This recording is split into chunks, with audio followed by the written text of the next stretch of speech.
Hello, welcome to my alternative channel, Anti-War. And today on the alternative channel, Anti-War, looking at Leinenkugel's Juicy Peach. I got the canned version. I think I saw the 12-pack of bottles and cans at Walmart, but I bought the canned version. When Dixie, I thought I was getting a deal for $8.49. Turns out they forgot to take down the tag, the sales tag. It went off in August, and I had to pay the full price, $10.99. I was not happy. I mean, I wanted to try the beer, but when they got it tagged at $8.49 and you get up there, you get home, you realize, wait a minute, that wasn't the sale price. So here it is.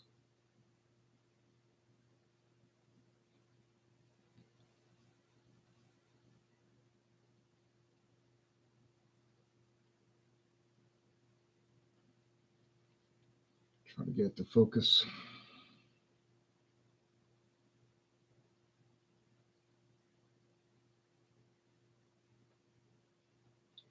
This beer is 4.4% alcohol, 10 bitterness units. It's certified kosher, and it is brewed in America, mostly Wisconsin, by Leinenkugels and Molson Coors, who owns Leinenkugels. So can't get it to focus.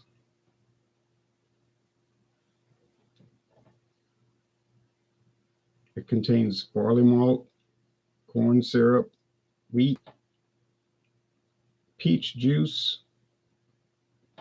honey,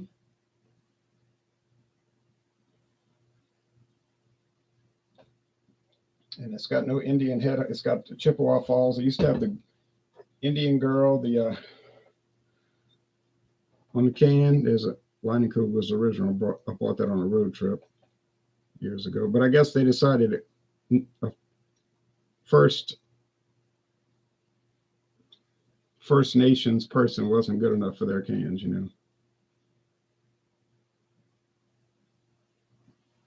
So they must have decided Indians are not good enough for us, and we're taking her off and banishing her to history. They weren't good enough to have their own land, and they're not good enough to be on our cans. So it's a shame that prejudice has caused them to take the Indian off. Okay.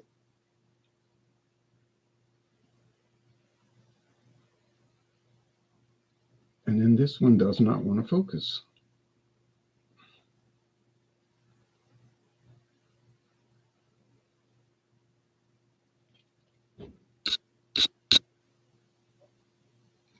For whatever strange reason.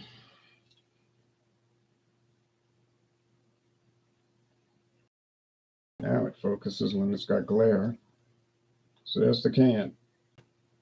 People canoeing. Not Indian people, white people. Okay. I think. But getting past that, which is not very nice, but let's, for them to do that. But let's go and see if the product's good. That's the main point. Is the product good? Regardless of the label or the change in their label.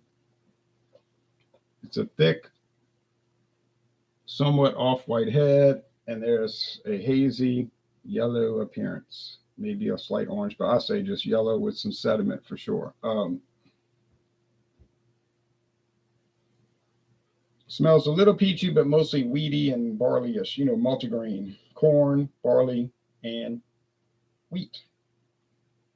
Well, it smells kind of simple, kind of bland, but let's go with the taste. Cheers.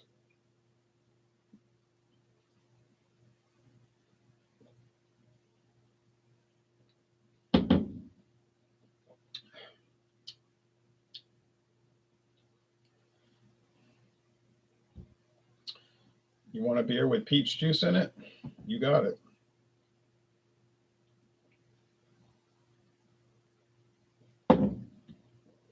I wrote some notes.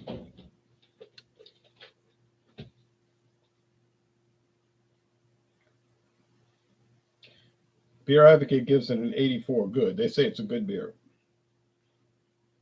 Rate Beer thinks it's trash. They give it a 57 out of 100. But a 90 in the style. Fruit and field beer. That means they don't like the style. And a 73 on Untapped, which is like good for Beer Advocate. Untapped 73 would be like a good score Beer Advocate. So people like it, except for Rate Beer. And I've told you after this month, I'm not going to mention Rate Beer if their login problem doesn't get fixed. I'm not going to mention, I won't even look at their site because it's been going on.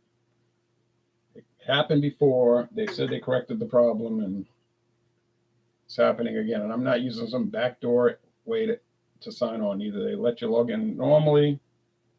Forget it. No, I'm not worried about somebody stealing my password because I seriously doubt anybody would want to go and take over my account on Rate Beer. And I mean, who cares? Nobody looks at that. That site is not doesn't get a lot of attention anymore anyway. But I would have kept talking about it and writing reviews on it. I think that's just shows you what's happening to that site.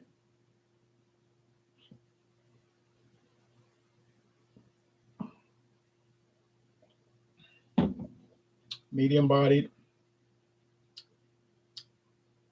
mostly dry finish. Now they say it's tart, but not too tart. Yeah, it's a little tart, but it's not too tart. Just a little, like with the peach juice, like you would get with a peach. Sweet, yeah. So sweetness, 2.5 out of 5 sugar cubes. Bitterness, 1.5 out of 5 bitterness units. I'd say, 1.5 out of 5 hop cones. Let's use that terminology. 1.5 out of 5 hop cones. Juiciness is there, but it's not a juice bomb. It's like 1.5 peaches out of 5 peaches.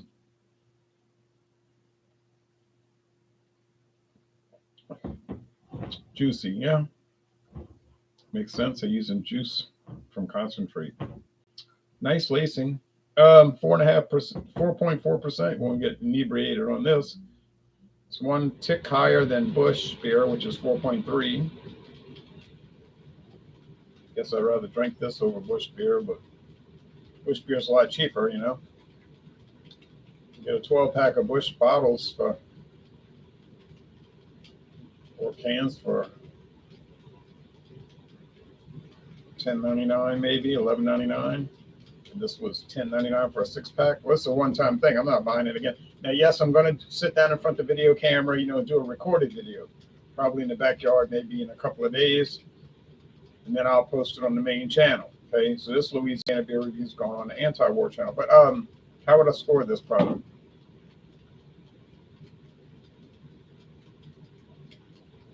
I'm going to save some so I can write the review on Beer Advocate and Untapped. I give it a B. Some Leinenkugel products get into the A- range, but most of them just kind of go home. But they're not nasty or anything. So if I was up in that area, I'd go on a tour of the Chippewa Falls Brewery. Yeah, why not? Been around since 1867. The family still runs the brewery, but it's owned by Molson Coors, but 2 other families. Molson Coors is a family-owned company in Molson in Canada. That family and the Coors family in America, United States of America. But yeah, fine, Say 85 out of 100. 85 out of 100, 8.5 out of 10. A B, good beer. Should I pay $10.99 for a good beer? No, but I got to try it. See, I mean, I can get a 12-pack of Schlitz for $11.99. Think about that. 12-pack of Schlitz for $11.99, which is better than this. And but I've already had that beer. I wanted to try this beer. All right, well, you get the picture. All right, so anyway, got 5 cans left. We'll check it out. All right, thanks, everybody. Now we're going to switch back over to the main channel.